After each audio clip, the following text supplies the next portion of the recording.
ज्योतिष का नाम सुनते ही क्या जहन में आता है? भविष्यवाणियां, महंगे रत्न, पूजा पाठ। तार्किक ज्योतिष नाम की एक किताब एक बिल्कुल अलग कहानी बताती है। आइए जानते हैं कि आखिर ये है क्या। हम में से कई लोगों ने ये बात जरूर सुनी होगी कि भाई कोई ग्रह कमजोर है तो उसे ठीक करने के लिए एक महंगा सा रत्न पहन लो। पर क्या सच में यही एक रास्ता है?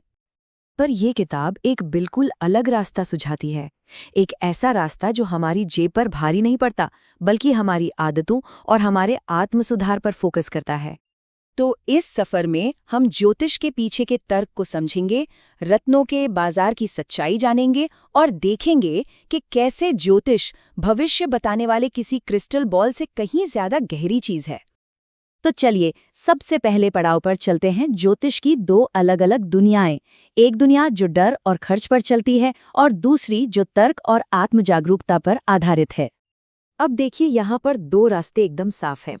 एक तरफ ज्योतिष का वो बाजार है जो हमें डराकर महंगे उपाय बेचता है, और दूसरी तरफ तार्किक ज्योतिष है जो हमें हमारी अपनी शक्ति का एहसास कराता है, हमारे कर्मों की शक्ति का।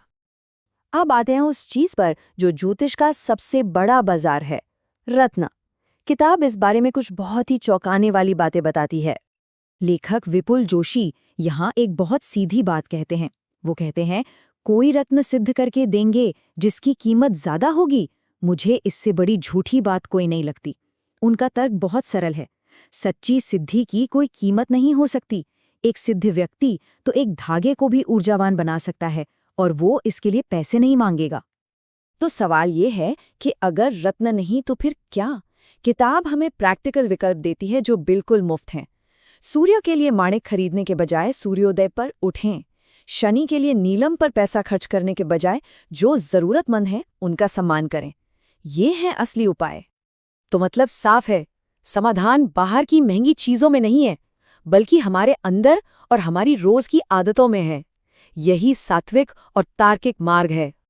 तो ठीक है, महंगे रत्न नहीं पहनने, पर फिर करें क्या? किताब हमें सरल, शक्तिशाली और बिल्कुल मुफ्त समाधानों का एक पूरा खजाना देती है। देखिए ये उपाय कितने सरल और कितने पावरफुल हैं। सूर्य को मजबूत करना है, सूर्योदय पर उठना शुरू कर दीजिए, आपको दिन में वैसे ही दूसरों से ज्यादा वक्त मिल जाएगा। मंगल के लिए बस थोड़ा पैदल चले, आपका स्वास्थ्य बेहतर होगा। ये महंगे अनुष्ठान नहीं, बल्कि जीवन बदलने वाली आदतें हैं।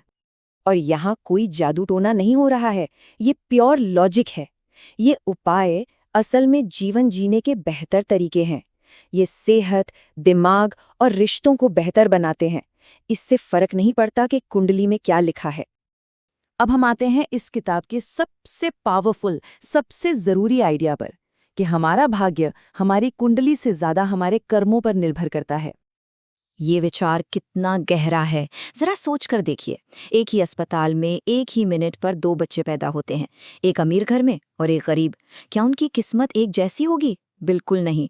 उनका देश, काल और परिस्थितियां उनके भाग्य को कुंडली से कहीं ज्यादा प्रभावित करेंगी। और यहीं पर कर्म योग का सिद्धांत सामने आता है। इसका मतलब बहुत सीधा है।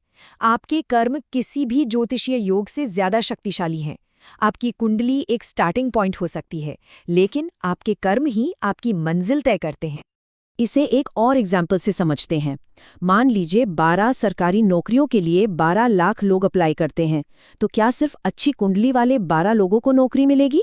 नहीं, नौकरी उन्हें मिलेगी जो सबसे ज्यादा मेहनत करेंगे। यही तो कर्म योग की शक्ति है।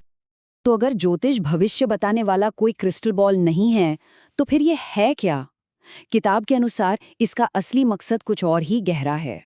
ये बात ज्योतिष को देखने का पूरा नजरिया ही बदल देती है। आपकी कुंडली में जो योग हैं, वे आपकी कमजोरियां नहीं, बल्कि आपकी ताकत है। वो आपकी सुरक्षा के लिए हैं, ताकि आप मुश्किल समय में भी टिके रह सकें। मतलब ये कोई दोष रिपोर्ट नहीं, बल्कि एक सर्वाइवल किट है। तो आखिर में हम कहाँ पहुंचे? बात यह है कि जो पारंपरिक ज्योतिष है वो हमें भविष्य की चिंता में डालता है, लेकिन तार्किक ज्योतिष हमें आज में, प्रेजेंट में जीने की ताकत देता है। ये भविष्य बताने का जरिया नहीं, बल्कि खुद को समझने का एक आईना है। ये अपनी प्राकृतिक आदतों को समझने में मदद करता है, ताकि जीवन की गाड़ी को बेहतर ढंग से चलाया जा सके। तो आखिर में सवाल बस इतना ही है। आपकी कुंडली शायद आपकी आदतों का, आपकी टेंडेंसीज का एक नक्शा हो, पर गाड़ी चलानी कहाँ है, ये चुनाव किसका होगा? स्टीयरिंग व्हील तो हमारे ही हाथ में है।